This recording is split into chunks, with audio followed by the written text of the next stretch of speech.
ज्ञानेश्वर महाराज की जय, जगद्गुरु तुकाराम महाराज की जय, देवर्षी नारद महाराज की जय, सद्गुरुनाथ महाराज की जय, जय जय रघुवीर समर्थ मंगलमूर्ति यदा नमो सदा प्रत्युत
मागे बघतो प्रत्येक अभंग वेगवेगळ्या दृष्टिकोनातून आपल्याला दिसतो. प्रत्येक विषयाला त्यांच्या अभंगाचा स्पर्श झालेला आपल्याला दिसतो. आपण जे 5-6 दिवस धर्म बघतोय, सत्य धर्म झाला, क्षमा धर्म झाला, असे पुत्र धर्म झालाय, दान धर्म झालाय. आज आपल्याला बघायचंय तो मानवता धर्म बघायचा. म्हणून आजच्या अभंगामध्ये जे मानवता धर्म पाळतात त्यांचं वर्णन या निरूपणाच्या अभंगामध्ये तुकोबा करतात. ते म्हणताय, जे कारंजले गांजले त्यासी म्हणे जो आपुले, तोची साधू ओळखावा देव तेथेची जाणावा. आज आपल्याला जगामध्ये काय दिसतंय?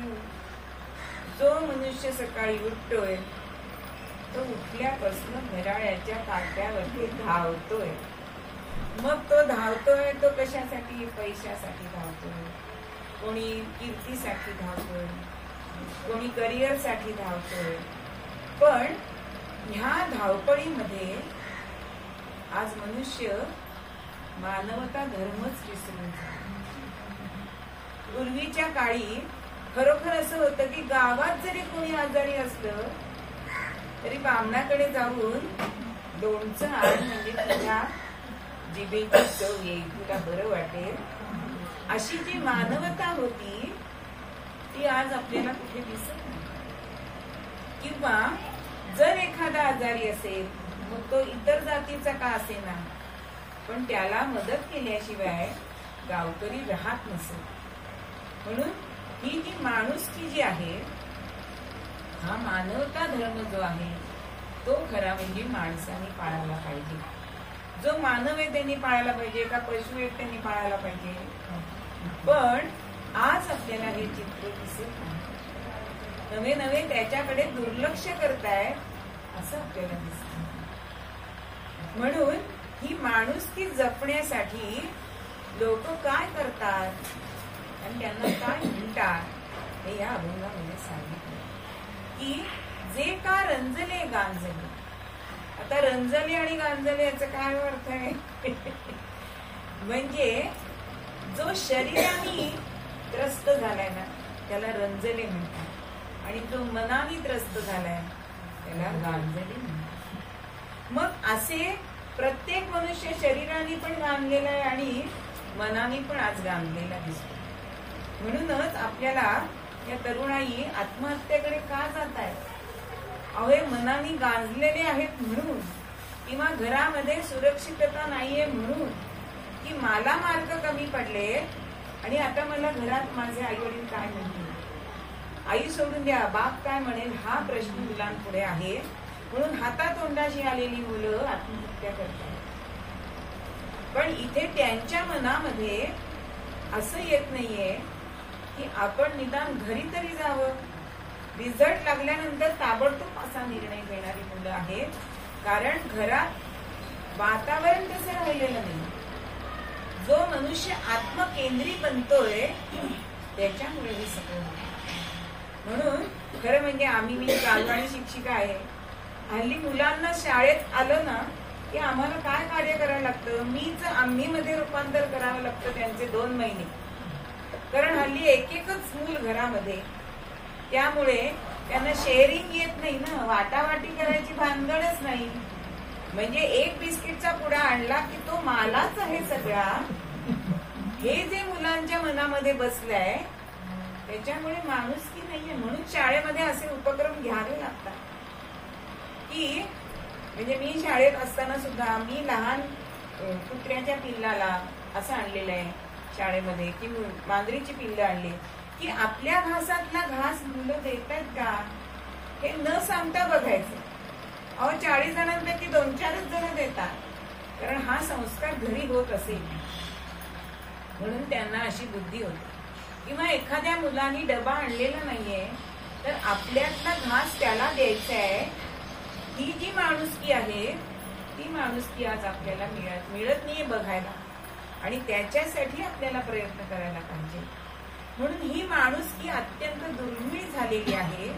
पण हे साधू संत कसे असतात, की जे रंजल्या गांजल्यांना आपलं म्हणतात त्यांना साधू म्हणून ओळखावे. मग या साधूंचं हृदय कसं असतं? तर आपल्याला लोणी माहिती आहे. मृदू सबाह्य नवनीत. लोण्याला कुठूनही हात लावला तरी ते मऊच लागतं. आता फ्रीज मधलं लोणी सोडून द्या, आता फ्रीज मध्ये लोणी असतं. पण मऊ असणारं लोणी नवनीत जे ताप काढल्यानंतर लगेच जो आपल्या हाताला स्पर्श होतो ते किती मृदू असतं. तसं त्यांचं हृदय सज्जनांचं असतं. म्हणून त्याची उपमा नवनीताची उपमा त्यांच्या हृदयाला दिली आहे की ते लगेच मऊ अंतःकरण असल्यामुळे त्यांना तिथे लगेच पाझर फुटतो.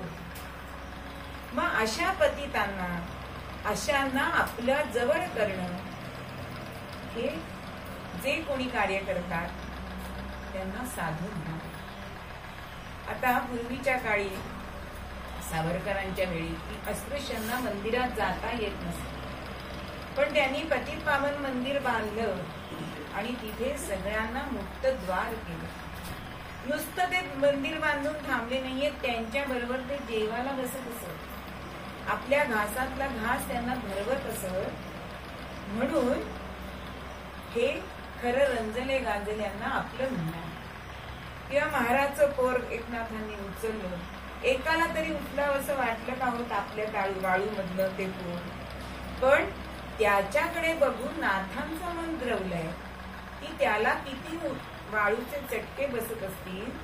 हा विचार नाथांनी केलाय अख्ख्या पैठण मधल्या लोकांनी. म्हणून असे जे लोक असतात त्यांचं हृदय हे नवनीतासारखं असतं. मग ज्यासी अपंगिता नाही त्यासी धरी जो हृदय. आता आपण व्यवहारामध्ये जो पंगू आहे ना त्याला आपण अपंग म्हणतो, बरोबर उलट म्हणतो. जो ज्याला एखादा अवयव नाहीये त्याला पंगू म्हटलं जातं, पण आपण त्यांना अपंग म्हणतो. पण इथे तुकाराम महाराज काय सांगतायत की ज्यासी अपंगिता नाही, म्हणजे दोन नकार म्हणजे एक होकार. त्यासी धरी जो हृदय. आज आपल्याला काय दिसतं हो, रेल्वेमध्ये अपंगांसाठी एक डबा असतो. आपल्याला कधी घाई झाली आपण त्या डब्यात चढतो, कारण पटकन चढता येतं त्या डब्यामध्ये, पण पूर्ण प्रवास त्याच्यात बसून करावा का? म्हणजे काही वेळेला असं दृश्य दिसतं की ती लोक उभी आहेत आणि धट्टी गट्टी माणसं त्या बेंचवर बसलेली आहेत. मग हे कितपत योग्य आहे? किंवा जसं रेल्वेमध्ये असतं तसं बसमध्ये पण असतं ना अपंगांसाठी, पण तिथे चांगले लोक बसलेली असतात आणि मोबाईल बघतात, त्या माणसांकडे लक्ष सुद्धा देत नाही की तो आल्यानंतर तर त्याला बसायला जागा द्या. पण आपण हे करत नाही. म्हणून ज्यासी अपंगिता नाही त्यासी धरी जो हृदयी तो खरा साधू. मग असं याचं उदाहरण म्हणजे आपल्या शिरूर मध्येच घडलेली घटना आहे की तिथे एक उत्सव होता आणि तिथे दारूकाम चाललेलं होतं आणि त्यातून ती दारूकाम चाललेलं होतं, म्हणजे फटाके उडवण्याचं काम चालू होतं आणि तो फटाका एका उखळीमध्ये फुटला गेला आणि ती उखळ जी उडाली ती 8-9वीत असलेल्या एका मुलीच्या अंगावर पडली आणि ती चांगली धडधाकट मुलगी होती. तिचे दोन्ही हात निकामी झाले. अत्यंत हुशार असणारी ही मुलगी, पण तिने मनाने कच खाल्ली नाहीये. पण तिथे हे दृश्य बघणाऱ्या एकाला, जो पत्रकार होता, त्याला असं वाटलं की ह्या मुलीला आपण मदत करायला पाहिजे, आपल्याला जी होते ती मदत.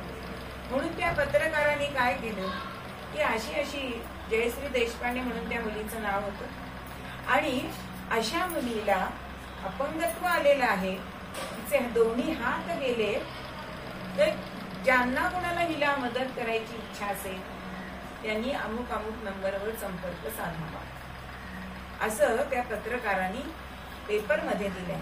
आता वास्तविक हा मराठी वर्तमानपत्र होतं, पण बऱ्याच जणांना तोडकी मोडकी का होईना इतर भाषिक असले तरी मराठी येतं आणि त्यांनी बोललेलं आपण पण समजून घेतो. ते आपले घेत नाही तर का समजून, पण आपण मराठी माणसं त्यांना समजून घेतो की यांना काय बोलायचं. आणि ही जी बातमी वाचली ती विजय मर्चंट यांनी, आणि लगेच त्यांनी तिथे संपर्क केलाय की मला आत्ता अशी इच्छा झाली की ह्या मुलीसाठी काहीतरी करावं. काय करायला पाहिजे हे आत्ता माझ्या डोक्यात नाही, पण मला ह्या मुलीसाठी काही ना काहीतरी करायचं. म्हणून मी कोणाशी त्या नंबर जो दिलेला होता तिथे संपर्क केला आणि त्यांनी तिला मदत केली. म्हणजे खरं म्हणजे जन्मापासूनच जर पंगुत्व असलं ना तर ते मूल लहानपणापासून शिकत असतं. पण आपण चांगले असून जर आपल्याला पंगुत्व आलं तर त्याचं दुःख फार मोठं आहे. मग अशांना आपण मदत करायला नको का? हा जो मनातला मानवता धर्म आहे, माणुसकी जी आहे ना ती माणुसकी महत्वाची.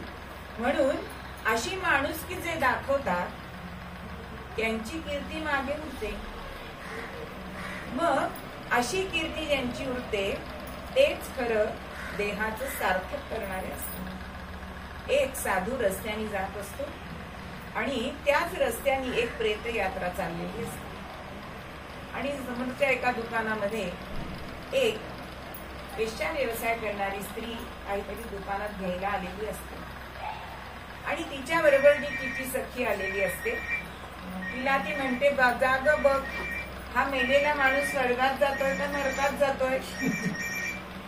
आता हा प्रश्न त्या साधूने ऐकला. मनात विचार करतोय की मी साधू असून मला हे ज्ञान नाही की तो मेलेला मनुष्य स्वर्गात जातोय का नरकात जातोय. ह्या बाईला कळतंय म्हणजे ही काहीतरी ज्ञानी दिसते. आणि थोड्याच वेळात ती तिची मैत्रीण जी होती ती सांगत आली की तो स्वर्गामध्ये गेलाय. आता त्या साधूमुळांना अजूनच आश्चर्य वाटायला लागलं की कसं काय तुम्हाला कळलं. ते म्हणे अहो सोपी गोष्ट आहे. प्रेत यात्रेमध्ये तुम्ही चाललात ना की लोक त्या मेलेल्या माणसाबद्दल काय बोलतायत, चांगलं बोलतायत का वाईट बोलतायत, याच्यावरनं तो स्वर्गात गेलाय का नरकात गेलाय हे कळतं. त्याच्यासाठी वेगळं ज्ञान असायला पाहिजे असं ना. म्हणून जो मनुष्य माणुसकी दाखवतो त्याची कीर्ती होते. मग दया करणे जे पुत्रासी, आपल्या मुलांची आपण जसं वागतो तेची दासा आणि दासी असं आपण वागतो का हो. आज तर आपल्याला घरामध्ये काय चित्र दिसतं. आधी एक तर दारं कायम बंद असतात. बेल वाजवल्याशिवाय बाहेरच्या माणसाला येताच येत नाही. पूर्वी आपण सहज कोणाच्याही घरामध्ये सहज कधी केव्हाही जाऊ शकत होतो. ही चाड संस्कृती खूप छान होती. पण जर आपली बेल वाजली आज आणि आपण जर काही नाश्ता करत असलो किंवा जेवण करत असतो तर ते आपण आज जाऊन झाकून ठेवतो, हो की नाही. पण आपण त्यातल्या घासातल्या घास आलेल्या माणसाला देऊ असं किती जणांच्या मनामध्ये येतं. पण दया करणे जे पुत्रासी तेची दासा आणि दासी असं तुकोबा त्या माणसाचं लक्षण, साधूचं लक्षण सांगताय की हा आपला हा परका असं जो मानत नाही तो खरा साधू आहे. मग साने गुरुजींच्या आईची कथा सांगितलेली आहे की ज्या वेळेला त्या पंगत वाढत असत तेव्हा त्यांच्या बरोबर एखादा त्यांचा मित्र आला तर शिळी उरलेली भाकरी किंवा जी पोळी असेल ती या श्यामला ते वाढायचं आणि ताजी जी पोळी असेल तो शेजारचा मुलगा आला असेल त्याला वाढायचं. तर एक दिवस श्यामने विचारलं की आई तू त्याला ताजी घालते आणि मला का शिळी घालतेस. तेव्हा त्यांनी जे उत्तर दिलंय ते महत्वाचं आहे. त्या म्हणतात की माझ्या मनामध्ये अजून हा दुसरा आणि हा माझा मुलगा आहे ही भावना आहे तोपर्यंत मला असंच करायला पाहिजे. जोपर्यंत तो आणि तू सारखा आहेस हे माझं मन मला सांगत नाही तोपर्यंत मी त्याला ताजी वाढणार आणि तुला शिडी वाढणार. माझ्या आजीचं उदाहरण सांगते की आमच्याकडे गणपतीचा धंदा असायचा माझ्या आजोबांचा, आणि बरेच जण ते गणपती उचलायला तेव्हा मनुष्यबळ लागायचं, आणि 4-5 जणी आमच्याकडे लक्ष्मीबाई, सगुणाबाई वगैरे अशा होत्या. आणि ती लक्ष्मी जी बाई होती तिला सायट्याचं दही आवडायचं बरं का. माझ्या आजीनी दररोज तिला पानावर 1 चमचा तरी सायट्याचं दही वाढलेलं मी स्वतः बघितलं. म्हणजे आपल्या मुलांसाठी जे आपण करतो तेच मोलकरणीच्या मुलासाठी जेव्हा आपण करू तेव्हा आपल्यातली माणुसकी जागी आहे असं आपण समजू शकतो. म्हणून दया करणे जे पुत्रासी तेची दासा आणि दासी, अशी ही सगळ्या साधूंची लक्षणं प्रत्येक चरणामध्ये तुकोबा आपल्याला सांगतात. मग हा मानवता धर्म जो ऱ्हास होतो, मग हा ऱ्हास होणारा जो मानवता धर्म आहे, पण तो अजून थोडा का होईना 1% तरी टिकून आहे, म्हणून हे जग चाललंय. तर हे जगाचा ऱ्हास कधी होईल आपल्याला सांगता येणार नाही. मग हे जे कार्य आहे समाजसेवा ह्याच्यामध्येच येते की प्रत्येकाकडे आपण जे बघणं, ज्या दृष्टीने आपण बघतो त्या दृष्टीने मानवता धर्म हा वाढीच लागतो. एक मुलगा, त्याचं नाव मुरली, आणि वडील मोठे धनसंपन्न होते, 4-5 भावंड. आणि त्या काळामध्ये दिवाळीच्या वेळेला तुम्हाला जेवढे फटाके हवे असतील तेवढे तुम्ही आणा म्हणून प्रत्येकाला त्या काळात 5-5 रुपये त्या वडिलांनी दिलेले. आता प्रत्येक भाऊ गेलाय बाजारात, गेलाय फटाके घेतले, आणि हा मुरली जेव्हा जायला लागला त्यावेळेला असं झालं की समोर एक डबा घेऊन भिकारी आला. आणि तेव्हा अशा नोटा वगैरे नव्हत्या, नाणी असायची. आणि मग या मुरलीला काय वाटलं की आपण फटाके घेण्याच्या ऐवजी, कारण फटाके घेतले तरी ते 2 मिनिटात त्याची राख होऊन जाणार, म्हणून त्यांनी काय केलं, ती जी नाणी दिलेली होती वडिलांनी ती सगळीच्या सगळी नाणी त्या भिकाऱ्याच्या त्या डब्यामध्ये टाकली. आता एवढी ओंजळभर जवळजवळ नाणी 5 रुपयाची, खळखळ खळखळ खळखळ आवाज झालाय. आता तो भिकारी होता अंध, आणि त्या आवाजाने त्या अंधचे डोळ्याचा जरी असला तरी चेहऱ्यावरती त्याचा जो आनंद निर्माण झालाय तो आनंद हा मुरली बघतच राहिला की असा आनंद आपण कुठेच अजून बघितला नाही.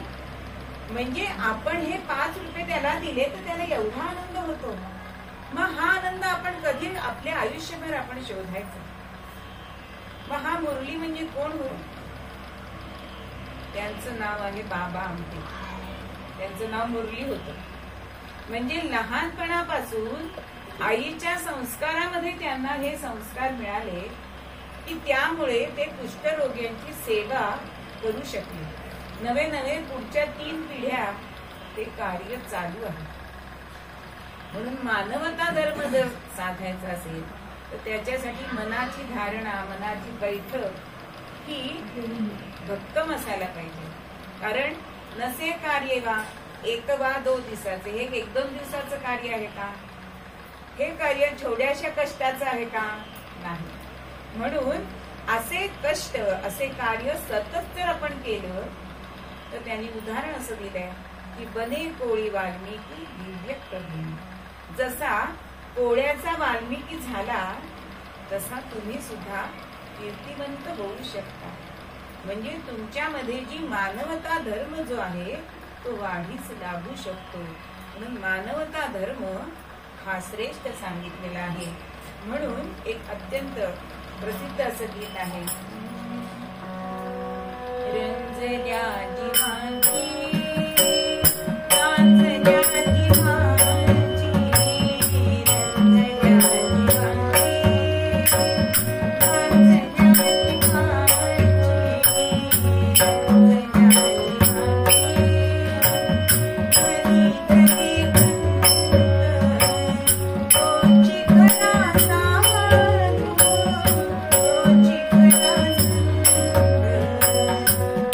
चिखला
आणि तोच खरा साधू आहे, तो मोक्ष पंथाला जातो. म्हणून दुसरं उदाहरण आपल्याला आत्ताच म्हणजे की स्वतः स्टेशनवरती भीक मागत असेल, पण आपल्या मिळालेल्या भिकेतून अनेक जणांना, अनेक मुलांना ती भरवत असेल. ती म्हणजे दुसरी आई, म्हणजे सिंधुताई सखा. इतक्या कठीण प्रसंगातनं त्यांचं जीवन आहे की त्या जिवंत असताना सुद्धा त्यांच्यावर चित्रपट निघाले. इतकं त्यांचं आयुष्य खडतर आहे.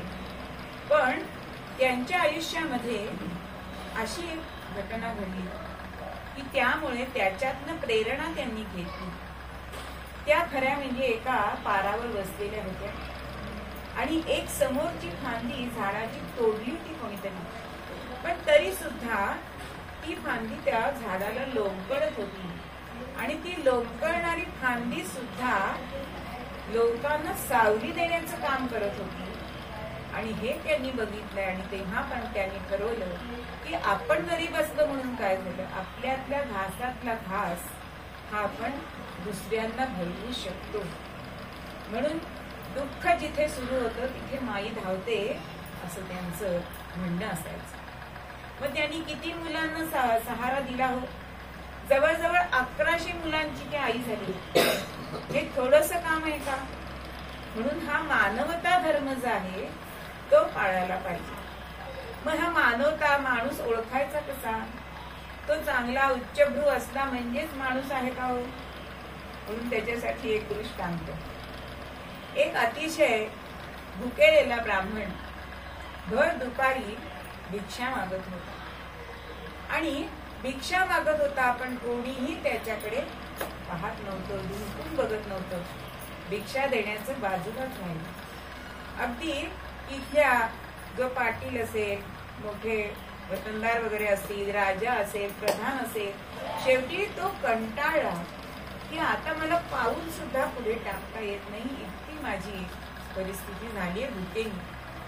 आणि इतक्यामध्ये एक साधू त्याच्याजवळ येतो आणि तो म्हणतो, तू कोणाकडे भीक मागितलीस, भिक्षा मागितलीस? म्हणे एवढ्या सगळ्या मोठ्या श्रीमंतांकडे मी भिक्षा मागितली, पण ते माणसं आहेत का, असं तो साधू विचारतो. अहो माणसंच आहेत ती, असं तो ब्राह्मण म्हणतो. म्हणून तो साधू त्याला एक चष्मा देतो आणि आता हा चष्मा लाव आणि मग तुला ज्याच्या चेहऱ्यामध्ये माणूस दिसेल ना त्याच्याकडे तू भिक्षा माग. तर याला असं वाटलं की असं काय चष्मा या साधू बुवांकडे असणारे, म्हणून गंमत म्हणून लावून बघितलंय. आणि खरंच त्याला वेगळी दृश्य दिसायला लागली. ज्या पाटलांकडे तो गेला होता त्या पाटलांचा देह माणसाचा आहे बरं, पण चेहरा कोल्ह्याचा दिसतोय, म्हणजे लबाड. दुसऱ्या कोणाकडे गेलाय, ज्यांच्याकडे गेलाय तिथे परत हा चष्मा लावून गेलाय. आणि अगदी राजाकडे सुद्धा गेला तरी त्याला सगळ्यांची तोंड कशी दिसतायत, कोणी गाढव आहे, कोणी कोल्हा आहे, कोणी परस आहे, अशा तऱ्हेची त्याला त्यांची तोंड दिसतायत. आणि असं यांच्याकडे मागण्यात काही अर्थच नाही ना. म्हणून तो वळलाय, आता माणूस शोधायचा कुठे. आणि त्याचं सहज लक्ष चौकामध्ये एक चांभार बसलेला होता, त्याच्याकडे गेलाय. आणि त्या चांभाराचं तोंड या चष्म्यातनं त्याला माणसाचं दिसतं. आता या चांभाराचं पण लक्ष होतं की हा ब्राह्मण सगळीकडे मागतोय पण त्याला कोणी देत नाहीये, पण मी हीन जातीचा, माझ्याकडनं हा ब्राह्मण भिक्षा घेईल का, असा मनात विचार असल्यामुळे त्यांनी त्यांना विचारलं नव्हतं. पण माणसाचा चेहरा दिसल्यानंतर हा ब्राह्मण त्या चांभाराच्या इथे गेलाय आणि त्या चांभाराला अत्यंत आनंद झालाय. आणि ते म्हणतायत की माझ्याकडनं तुम्ही पैसे घ्या आणि समोरचा जो हलवाई आहे त्याच्यातनं काहीतरी तुम्ही खरेदी करा आणि तुमची भूक शम व्हा. आणि हे सगळं जी मगाशी मंडळी बघत होती, ज्यांनी भिक्षा दिली नाही ती सगळी बघत होती. आता त्यात राजा सुद्धा होता आणि तो म्हणतोय की तुम्ही या चांभाराकडे कसली भीक मागता. तेव्हा तो ह्या चष्म्याची गंमत सांगतो आणि चष्मा लावून मला तो माणूस दिसलाय असं सांगितल्यावर सगळ्यांना उत्सुकता वाटायला लागली. म्हणून तो चष्मा आम्हाला पण द्या, म्हणजे आम्ही पण बघतो असं सगळ्यांनी सांगितलं. आता सगळे पाटील घालून बघतोय, वतनदार घालून बघतोय, मोठी श्रीमंत लोक ज्यांनी त्याला नाही म्हटलं होतं ते सगळे जण चष्मा घालून बघतात, पण सगळ्यांचे चेहरे मगाशी जसे दिसत होते तसे दिसायला लागले. आता राजा सुद्धा तसाच दिसतोय, पण राजाला सांगणार कोण की तुम्ही असं दिसताय. राजाला ही उत्सुकता वाटायला लागली म्हणून त्यांनी तो चष्मा बघितलाय. घालून बघितल्यानंतर स्वतःचा चेहरा आरशामध्ये बघितलाय तर तो कोल्ह्याचा दिसला. मग हा राजा जो होता तो त्या चांभाराकडे का येत होता, तर त्याला दररोज नवीन वाहन लागत असे आणि त्याचे 500 रुपये ह्या चांभाराला दररोजची आमदनी होती. आता तो चष्मा ह्या चांभारामुळे मिळाला म्हणून राजाने त्याला अजून 500 रुपये बक्षीस दिले. पण ते त्यांनी सगळे पैसे त्या ब्राह्मणाला दिले. म्हणजे माणूस की आपल्याला दृष्टांत असा चष्मा नसणार आहे जगामध्ये, पण आपण कोणत्या चष्म्यातनं बघायचंय सगळ्यांकडे हा त्याच्यासाठी हा दाखला. मग आपण खरंच माणसाचा चेहरा आपला आहे का हे आपण आत्मपरीक्षण केल्याशिवाय कळणार नाही. म्हणून हे आत्मपरीक्षण करायचे की आपल्यामध्ये मानवता धर्म आहे की नाही. माणूस चेहरा कधी असेल तर मानवता धर्म आपल्यामध्ये असेल तेव्हा तो आपला चेहरा माणसाचा असेल.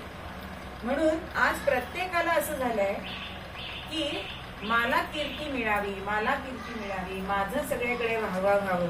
पण असं होणार आहे का? हो, नाही होणार. आज आपल्याच तळेगावाची कितीतरी उदाहरणं आहेत की नथुबाई भेगडे, नथुभाऊ, त्यांना जेव्हा असं जाणवलं की जनरल हॉस्पिटलमध्ये अनेक असे रुग्ण आहेत की त्यांना वाली नाहीये किंवा त्यांच्या बरोबर जे बसतात त्यांना जेवण जेवायची सोय नाहीये, म्हणून नथुभाऊ गावातनं जनरल हॉस्पिटलला जात असत आणि सकाळी 8ला जायचे ते घरी 1 वाजता यायचे. तोपर्यंत कोणाची औषधं आणणं, कोणाला मनोधैर्य देणं, हे सगळं ते काम करत असत. आणि थोडे तर नाही, 30 वर्ष त्यांनी काम केलं. म्हणून म्हणजे मी तळेगावात नवीन होते त्यावेळेला आणि यांचं डोळ्याचं ऑपरेशन झालं होतं. पण त्यांची प्रेतयात्रा जेव्हा गेली 1.5 तास प्रेतयात्रा, माणूस संपत नव्हतं एवढी मोठी प्रेतयात्रा होती. म्हणजे मगाशीच्या बघितलं की स्वर्गात गेला का नरकात गेला, हे आपल्या तळेगावातली उदाहरणं आहेत. आणि ही गोष्ट मी एका पुस्तकामध्ये वाचली, म्हणजे नाव वाचलं म्हणून मला आपली आत्मीयता वाटली. आणि त्यांची मुलगी माझी मैत्रीण आहे, खांडगे बहिणी म्हणून. तर मी त्यांना लगेच फोन केला की अहो तुमच्या वडिलांची गोष्ट प्रेरक कथेमध्ये आली आहे. म्हणजे अशी गोष्ट लिहिणं लोकांनी, हे आपल्या तळेगावाला पण भूषण आहे. तसंच दादा चाफेकरांची पण हीच गोष्ट आहे की त्यांनी आपल्या बरोबर अनेकांना आधार दिला. अशी जर गोष्ट आपण केली तर आपल्या मनामध्ये मानवता धर्म जागृत आहे आणि तो आपण दुसऱ्यांपुढे सुपूर्त पण करायला पाहिजे पुढच्या पिढीपर्यंत. म्हणून मानवता धर्म म्हणजे काय? माणसाने माणसाशी माणसासारखं वागणं म्हणजेच मानवता धर्म आहे. म्हणून एक प्रार्थना आहे ना, हेच आमची प्रार्थना, हेच आमची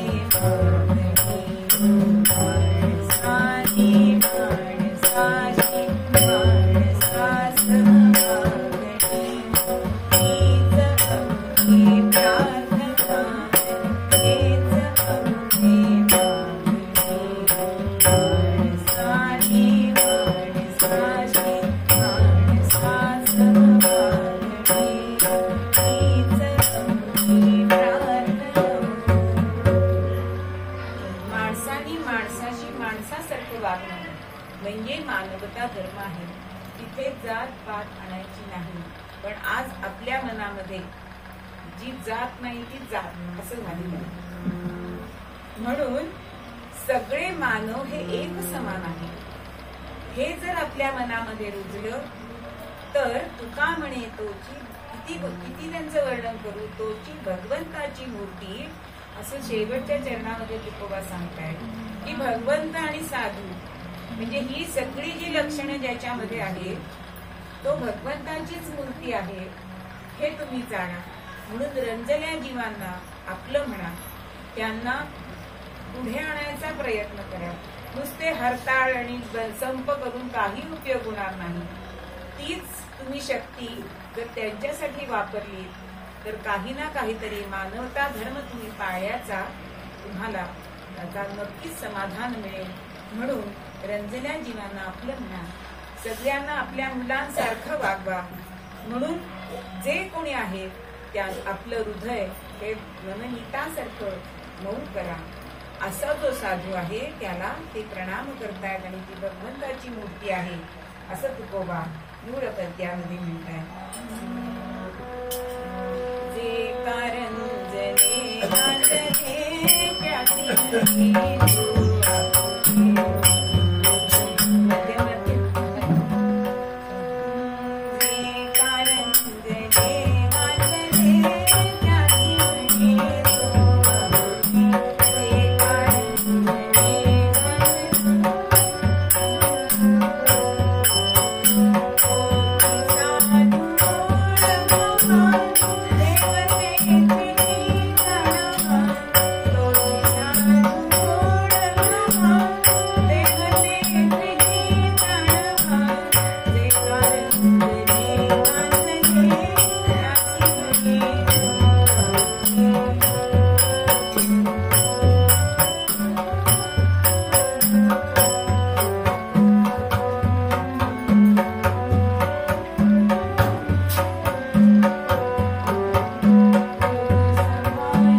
थांबले.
वर्षाच्या मुली सगळ्या नदी किनारी गेले खेळण्यासाठी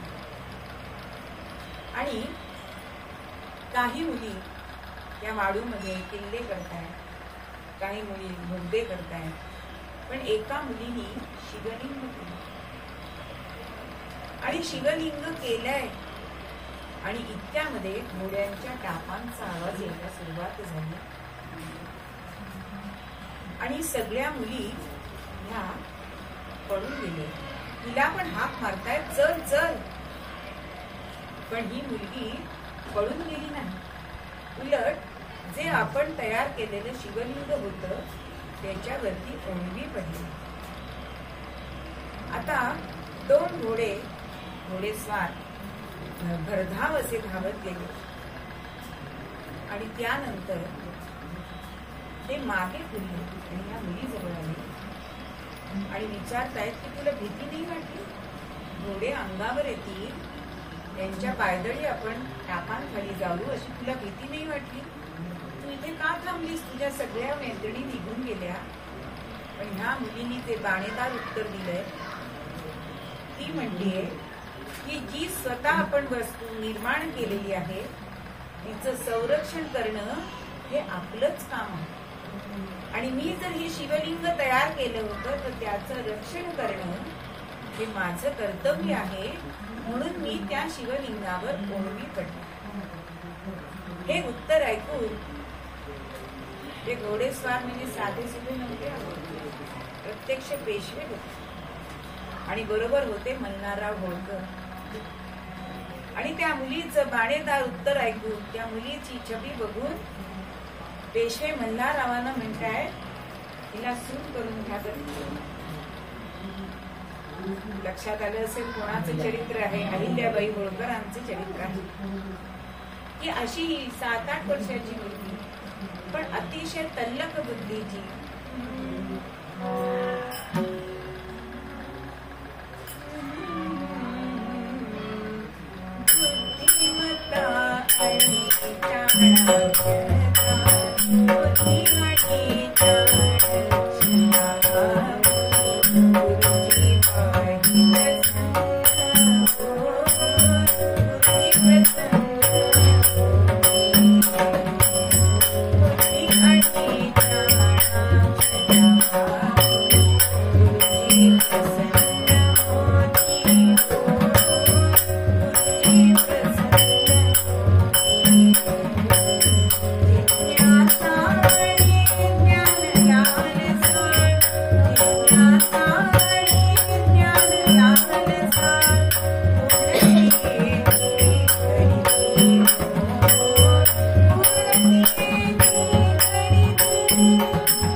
अतिशय चाणाक्ष बुद्धिमान असणारी ही मुलगी धनगर जातीची होती.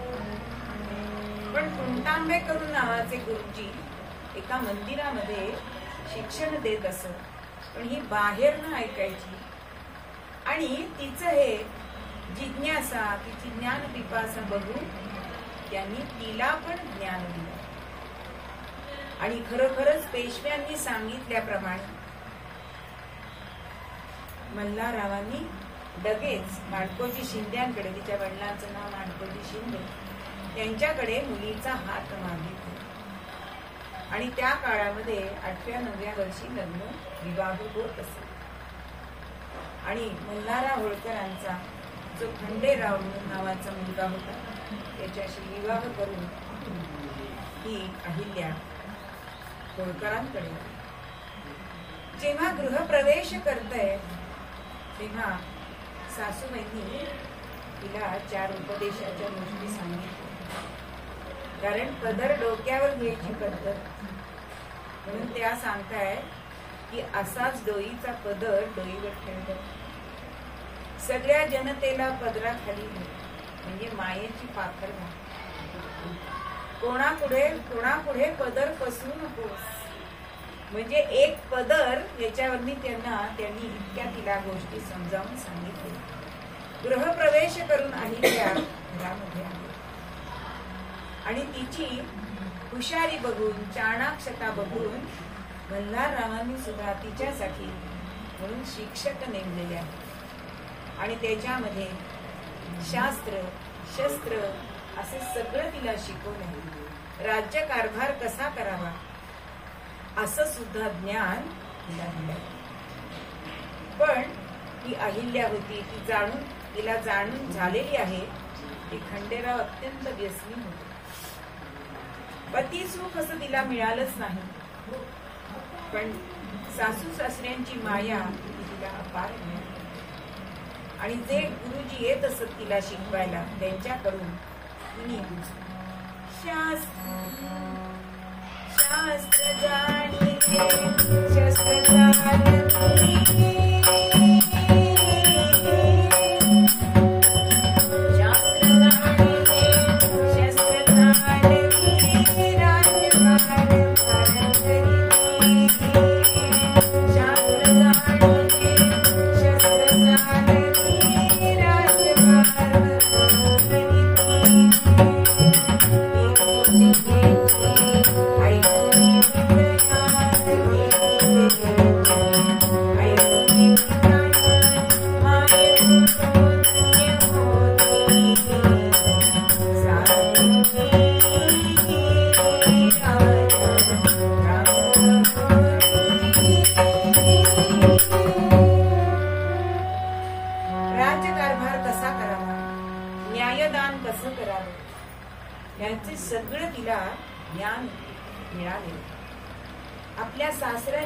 हाताखाली प्रत्येक गोष्ट ही अहिल्याने शिकून घेतली. पण पुढे सुद्धा न्यायदान कसं करावं याचा परिपाठ आपल्या सासऱ्यांना सुद्धा दिलाय. त्याच्यासाठी ती मागे झाली नाही. म्हणजे मोठ्यांना सांगायचंय, पण ते कसं सांगायचंय? आपण बघितलंय, बोलताना दुसऱ्याचं मन दुखावेल असं बोलवायचं नाही, पण जे सांगणं गरजेचं आहे ते सांगायलाच पाहिजे.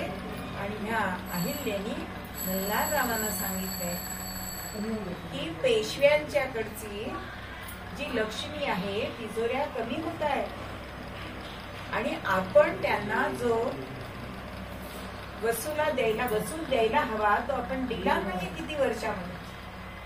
हे तुम्हीच आम्हाला शिकवलंय आणि तुम्हीच असं वागता.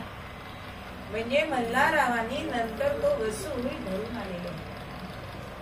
ज्या वेळेला खंडेराव हे त्यांच्याकडे दिलेले, त्यांना आठवड्याला काही पैसे मिळत असे आणि ते पैसे व्यसनाबाई संपले म्हणून पुन्हा खजिनदाराकडे गेले आणि पैसे मागितले. अहिल्याबाई म्हणतात की तुमचे पैसे तुम्हाला देऊन झालेले आहेत, आता एक पै सुद्धा तुम्हाला वरती मिळणार नाही. बायको मला हे सांगते म्हणून ते चिडलेत खंडेराव आणि खतावणी होती ती फेकून दिली. खतावणीचा अपमान केलाय म्हणून पुढचे 2 आठवडे तुम्हाला पैसे मिळणार नाही असा निक्षून न्याय त्यांनी केलेला. म्हणजे समोर कोणी असला तरी सुद्धा न्याय तो न्याय, मग सगळ्यांना सारखा. दया करणे जे पुत्रासी ते जी दास आणि दास.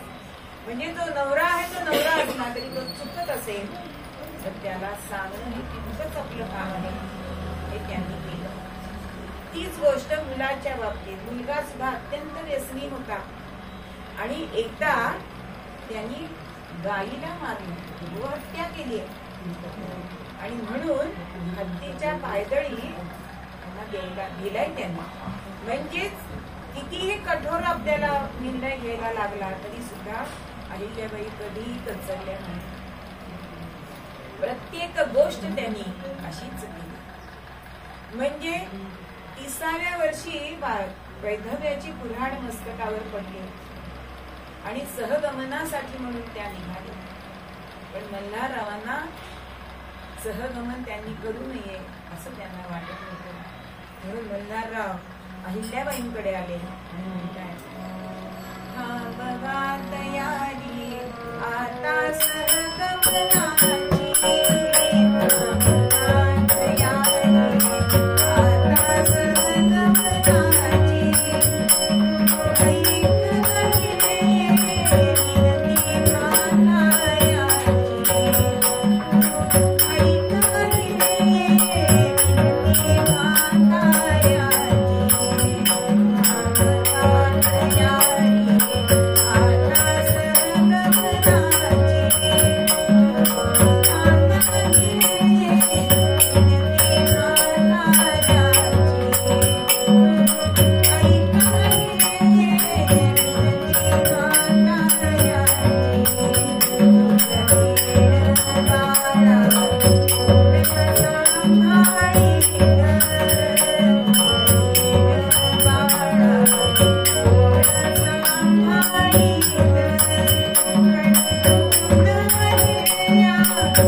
तुला थांबायला पाहिजे, तुझ्याशिवाय बाळाचं संगोपन कोण करणार? म्हणून दाखले देत आहे की जिजाबाई सुद्धा थांबल्या होत्या ना. शंभूराजांची पत्नी सुद्धा थांबली होती. तू इतकी पुराण ऐकलीयस, त्याच्यामध्ये तुला कथा ज्ञात आहे की कुंतीची. कुंती सुद्धा आपल्या मुलांसाठी मागे थांबली होती, तशी तुला थांबायला पाहिजे. तू कर्तबगार आहेस, हुशार आहेस, चाणाक्ष आहेस, तुला मी सगळा राज्यकारभार शिकवलाय. तुला आता 2 जबाबदाऱ्या घ्यायच्या, एक राज्याची आणि आमच्या म्हाताऱ्याची. असं तिला समजवतायत आणि स्वतःच्या प्राणांची तिला शपथ घालतायत की तू जाऊ नकोस. म्हणून सतीची वस्त्र ही उतरवून ठेवली आपल्या श्वशुरांसाठी. पण ही अहिल्या जरी सती गेली नाही तरी तिला महासती असं म्हटलं जातं. का बरं? अहो, सती गेली नाही म्हणजे देह फक्त दिला नाही, पण इतर अनेक गोष्टी त्यांनी सोडलेल्या होत्या. की राज उपभोग त्यांनी काहीही घेतला नाही. एखाद्या सतीसारखं त्यांनी आयुष्यभर त्यांनी वागलेले आहेत की थोडं अन्न शरीर जगवण्यासाठी म्हणून तितकंच अन्न ग्रहण करावं. एखाद्या संन्यासिनी सारख्या पायामध्ये लाकडाच्या खडावा घालावा, कायम पांढरं धूत वस्त्र नेसावं, म्हणजे त्यांची सिंहासनावर बसायची त्याच्या खाली सुद्धा पांढरी गोंगडी असेल, इतकं त्यांनी हे पातिव्रत्य सांभाळलेलं आहे. फक्त त्या शरीराने गेल्या नाही. पण अशा या अहिल्याबाई ह्या जरी महासती असल्या तरी सुद्धा त्यांच्या जीवनामध्ये अत्यंत दुःख होते. त्यांनी 22 जणींचं सती सहगमन जाताना बघितलं, पण तरी सुद्धा स्वतः दुःख असून दुसऱ्याला सुख देणं हेच त्यांचं जीवन आहे. म्हणून त्यांनी अनेक ठिकाणी, पंढरपूर असो, औदुंबर असो, अगदी नेपाळ पर्यंत आपण जरी गेलो तरी अहिल्याबाईंनी केलेली कर्तृत्व आपल्याला तिथे दिसतं. अनेक ठिकाणी त्यांनी घाट बांधले, अनेक ठिकाणी मंदिर बांधले, अन्नछत्र चालू केले, पाणपोया बांधले. असं हे जगाच्या साठी, लोकांच्या साठी केलेलं कार्य हीच मानवता आहे. हा मानवता धर्म त्यांनी आयुष्यभर जगले. म्हणून अशा या अहिल्याबाई पण ह्या धर्माने वागणाऱ्या जरी असल्या तरी त्या रोखोक सुद्धा होत्या. कारण खंडेरावांना एकंदर 9 पत्नी होत्या, त्याच्यामधल्या 2 यवन होत्या. आणि जेव्हा त्यांचं श्राद्ध चालू होतं त्यावेळेला 2 पळ्या त्यांना सोडायला मिळाल्या नाही. यवनांना आम्ही देणार नाही असं सांगितल्यानंतर ते श्राद्ध थांबवा. ज्यांनी त्यांच्याशी लग्न विवाह केलाय त्या यवन म्हणून त्यांना जर पाणी देता येणार नसेल, हा श्राद्ध विधी मला मान्य नाही असं सांगणाऱ्या अहिल्याबाई. त्यांनी स्वतःच्या मुलीचं लग्न, मुक्ता त्यांच्या मुलीचं नाव, आणि तिचं लग्न मनसे नावाच्या मुलाशी केलं. पण ते करताना सुद्धा त्यांनी जात बघितली नाही, धर्म बघितला नाहीये, तो मुलगा चांगला आहे ना हे बघितलं. स्वतः विधवा असून त्यांनी कन्यादान केलं. म्हणजेच रूढी परंपरा ज्या चांगल्या नाहीये.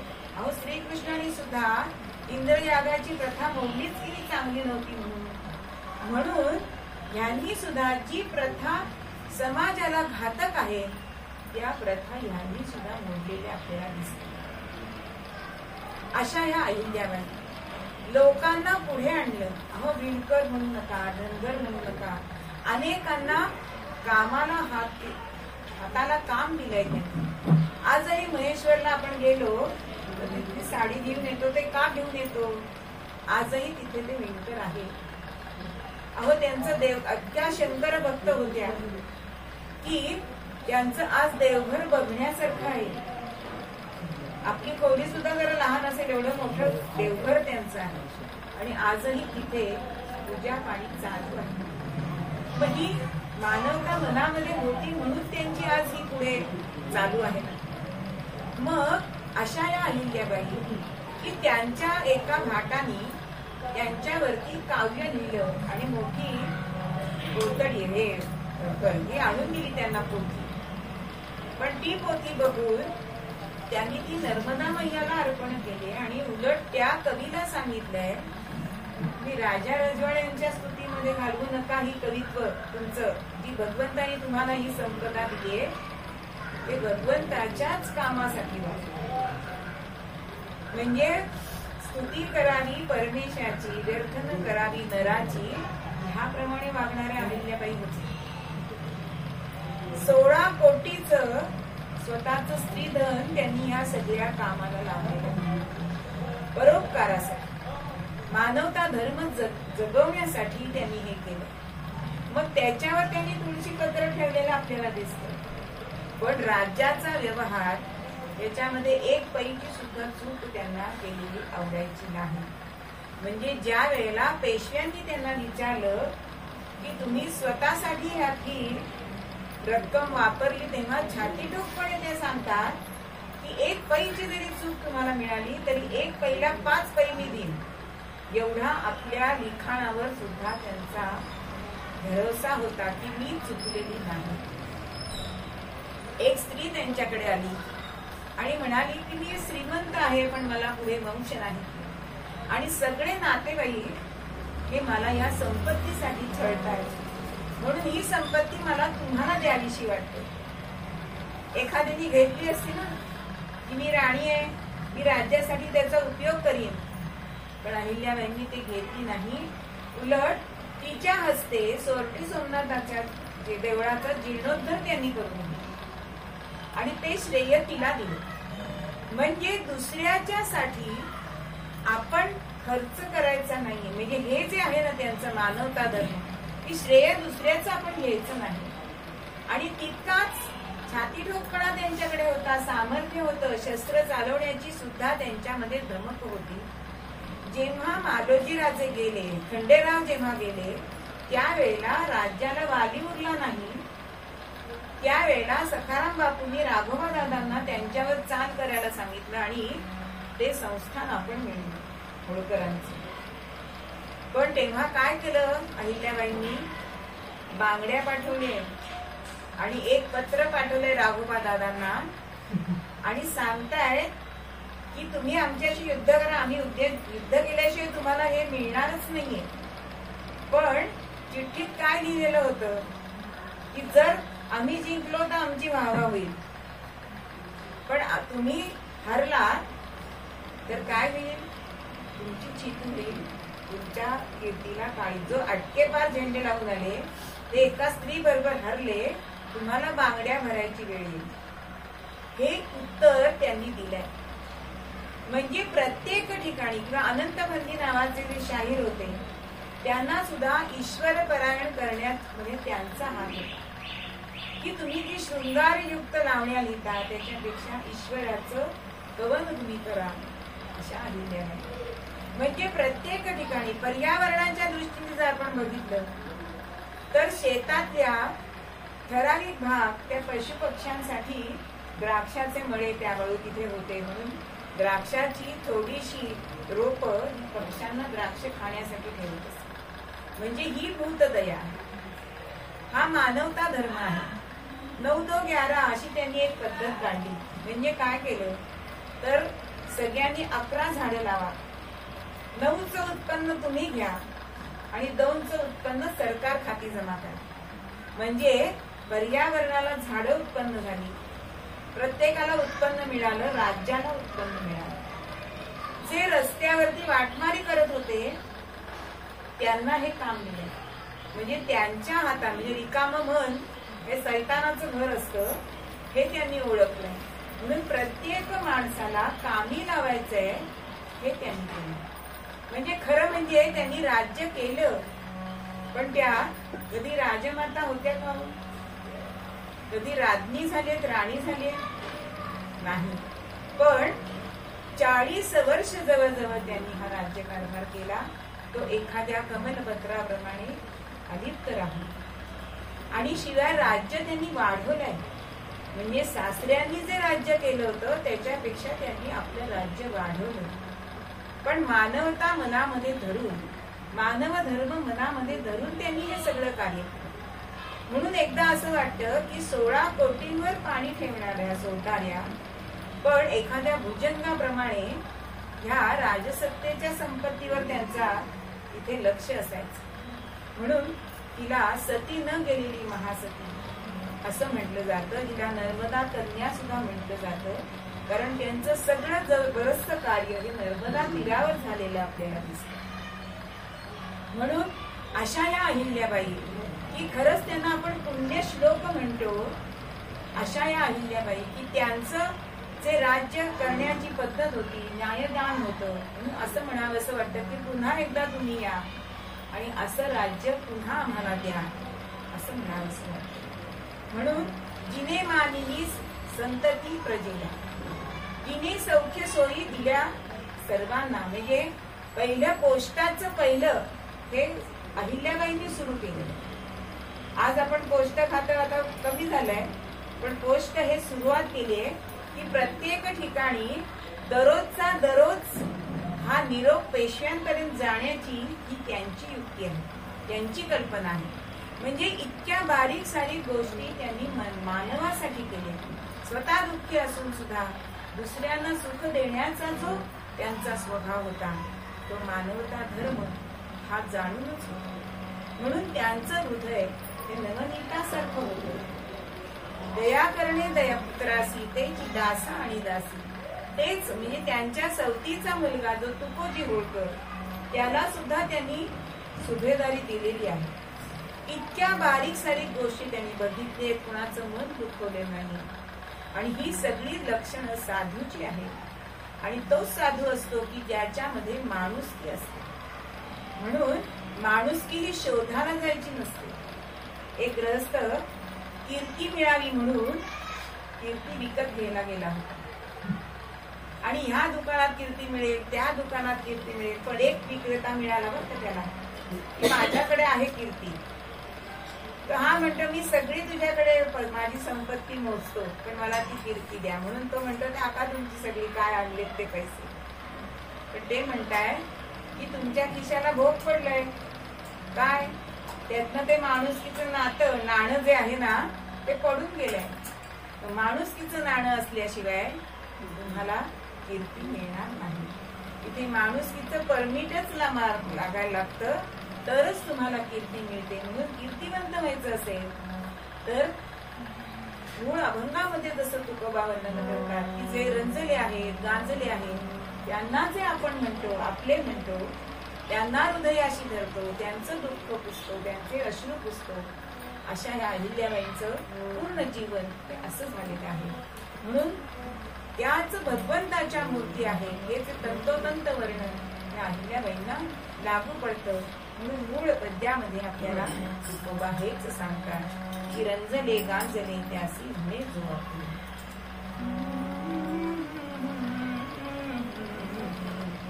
जे का रंजले गांजले त्यासी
गंगा